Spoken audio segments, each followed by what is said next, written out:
अगर तुम्हें उतनी जमीन मिल जाती जितनी तुम एक दिन में चल सकते तो कितना अच्छा होता है ना। सुनने में ये किसी सपने जैसा लगता है, लेकिन अरुण के लिए ये सपना धीरे धीरे एक जुनून बन गया और फिर एक खौफनाक हकीकत। एक सीधा साधा किसान जो पहले अपनी जिंदगी से खुश था, लालच में इतना डूब गया कि और ज्यादा पाने की चाह में एक ऐसी गलती कर बैठा जो उसकी जान ले बैठी। आखिर इंसान को सच में कितनी जमीन की जरूरत होती है, जानने के लिए पूरी कहानी देखें। हे भगवान, मेरी जिंदगी है भी या नहीं, सुबह से शाम तक बस खेतों में मजदूरी करता रहता हूँ। कितना अच्छा होता अगर मेरे पास अपनी थोड़ी सी जमीन होती, लेकिन मैं एक मजदूर हूँ, किसान कैसे बन सकता हूँ। अरुण ने गहरी सांस लेते हुए कहा। अरुण एक जमींदार के खेत में काम करता था। वह और उसकी पत्नी दिन रात मेहनत करते थे। खाली बैठना उन्हें अच्छा नहीं लगता था, काम में ही उन्हें सुकून मिलता था। पूरे दिन की मेहनत के बाद रात को चैन की नींद आती थी। अच्छा खाना खाते, मजदूरी ठीक ठाक थी और जिंदगी आराम से कट रही थी। लेकिन एक दिन अरुण के मन में लालच आ गया। उसने सोचा, अगर मेरे पास अपनी जमीन होती तो मैं खुद किसान होता, फिर मुझे इतनी मेहनत नहीं करनी पड़ती, आराम से जीता और मजदूर रखकर अपना काम करवा सकता। यही सोचते सोचते उसका मन बेचैन हो गया। अब जो जिंदगी पहले ठीक लगती थी वही अधूरी लगने लगी। संयोग से उसका जमींदार नेक आदमी था। उसकी कोई संतान नहीं थी, इसलिए उसने अपनी जमीन अपने मजदूरों को कम दामों में बेचने का फैसला किया। अरुण ने भी 5 एकड़ जमीन खरीद ली। अब वह सिर्फ मजदूर नहीं बल्कि किसान बन चुका था। उसने खेतों में अच्छे बीज बोए, बारिश भी समय पर हो गई और फसल खूब बढ़िया हुई। अब अरुण और उसकी पत्नी बहुत खुश थे। साल दर साल अच्छी पैदावार होती रही।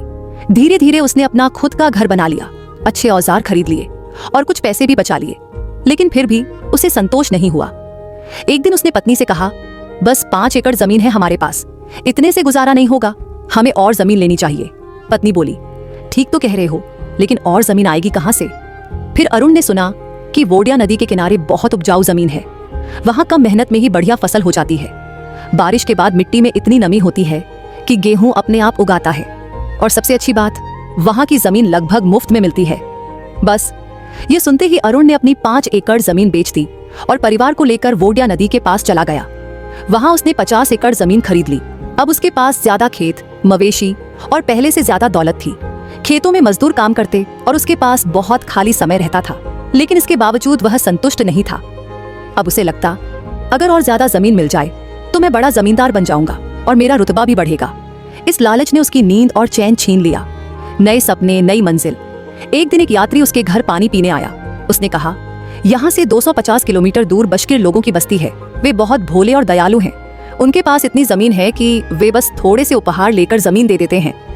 अरुण का मन लालच से भर गया। उसने पत्नी से कहा, मैं वोल्गा नदी के दक्षिण की ओर जा रहा हूँ, वहाँ बशकिर लोग बहुत सस्ती जमीन देते हैं, मैं जाकर देखता हूँ। वह 1000 रूबल लेकर अपने नौकर के साथ निकल पड़ा। एक लंबी यात्रा के बाद वह बशकिरों के गांव पहुंचा। वे लोग बहुत मिलनसार थे। उन्होंने अरुण का स्वागत किया।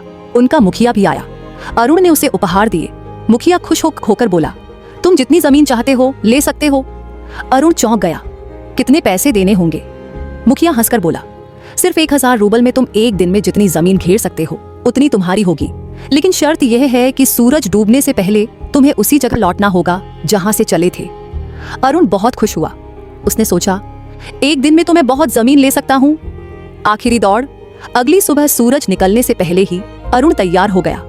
मुखिया ने जमीन दिखाते हुए कहा, यह सब तुम्हारा हो सकता है, बस समय रहते लौट आना। अरुण ने 1000 रूबल मुखिया की टोपी पर रख दिए और दौड़ पड़ा। जितना आगे जाता उतनी ही ज्यादा जमीन उसकी होती। उसने लालच में आकर बहुत दूर तक चला गया, लेकिन जब दोपहर हुई तो उसे लगा कि वापसी मुश्किल हो सकती है। फिर भी उसने सोचा, थोड़ी और जमीन ले लूं, फिर लौटूंगा। अब सूरज ढलने लगा। वह भागने लगा। उसके पैर कांप रहे थे, सांस फूल रही थी, लेकिन वह भागता रहा। बशकिरों ने दूर से चिल्लाकर कहा, अरुण जल्दी करो, सूरज डूब रहा है। अरुण ने पूरी ताकत लगाई। वह दौड़ता गया और अंत में टोपी तक पहुंच गया। जैसे ही उसकी उंगलियां टोपी को छुईं, वह जमीन पर गिर पड़ा। मुखिया ने कहा, वाह, कितना बहादुर आदमी था, इसने बहुत जमीन पाई।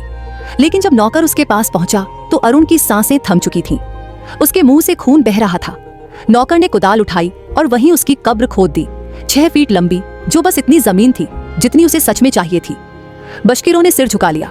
मुखिया ने गहरी सांस लेकर कहा, इंसान दौड़ता रहता है और चाहता है कि उसे और मिले, लेकिन आखिर में उसे जरूरत बस इतनी सी होती है। अरुण ने बड़े खेतों के सपने देखे थे, लेकिन लालच ने उसकी जान ले ली। अब यह सारी जमीन उसके चारों ओर फैली थी, लेकिन वो खुद मिट्टी में समा चुका था। संपत्ति, ताकत और जमीन किसी काम की नहीं, अगर इंसान अपनी सबसे कीमती चीज अपनी जिंदगी ही खो दे।